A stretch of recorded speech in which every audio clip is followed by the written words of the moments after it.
मालेम की मफम क्या पांथोकनबगुम international yoga day की थौरम ngasi state की थाकता चीफ मिनिस्टर रेन बिरेन लुचिंगदुना खुमेन लंपाक स्पोर्ट्स कॉम्प्लेक्स दा लेबे इंडोर स्टेडियम दा पांथोकरे yoga for self and society हाइबा थीम दा मणिपुर लेंगा के department of youth affairs and sports ना सिंधुना पांथोकपा थौरम अदुदा राज्य सभा के मेंबर निंगथौ सनाजौबा लेसेंबा याउना लेंगा की मरुएबा मिनिस्टर सिंह एमएलए सिंह लेंगा की मकोक थोंबा ऑफिशियल अमदी सानरोय क्याना सरपियाखी Tarasuba International Yoga Day की थौरमदुगा मरी लेना चीफ मिनिस्टर रेन बिरेन हाई प्राइम मिनिस्टर नरेंद्र मोदी ने यूनाइटेड नेशंस जनरल असेंबली की हुंफुमापन सुबा सेशन दा योगा मसाना सिगी मतंगदा पुखिबगी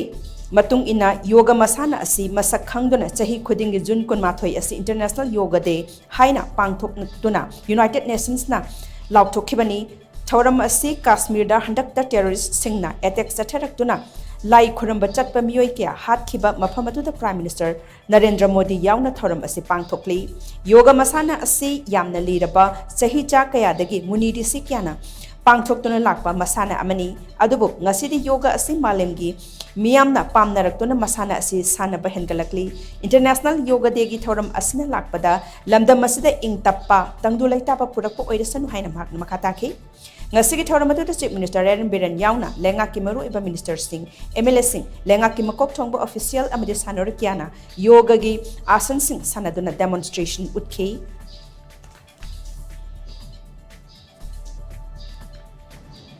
चिंदंगांग बदी याम लाई अखोइना पामिबा पांदम अमा फंगनब होनब मतमदा सिंग द पंगांगांगा यारोय पंगलाव लावरगा यारोय अखोय तौगदब थबकतो अखोय फजना पुनिंग चंगना अखोय मयाम यूनाइटली तौबताय नतना हेक्ता आइगी हुजिक्ति सोशल मीडिया लैरे मीडिया की सिनाव से लैरे प्रेस मीट अम तौनी नत्र कैनोम हाइनेदी वौ लाए मदैदा ऐसी अइना ngangiba wase aina hairiba wahi sina kanagum khargi sentiment sokadra aina ngasi ngangiba wasina community amagi nungaitaba phawgadra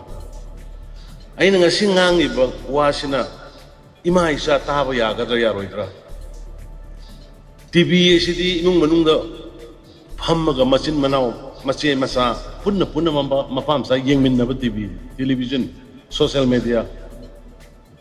मदई दस फाइदा उजिक ngang रहिबा मियोय खरगी नुपी अमनि सु थोलै हेक्ता फी सेतबगी मवोंगदा सोसाइटी सी लेत्रबगी मवोंगदा अहलमन मसक खंगदबा मामा मापा मसक खंगदबगी मवोंग nangak pokolok pokra yawi masina karitai aikoigi moral aikoigi societies ki moral se यामना नेम बथाक्ता लैब मी खरसु याउरी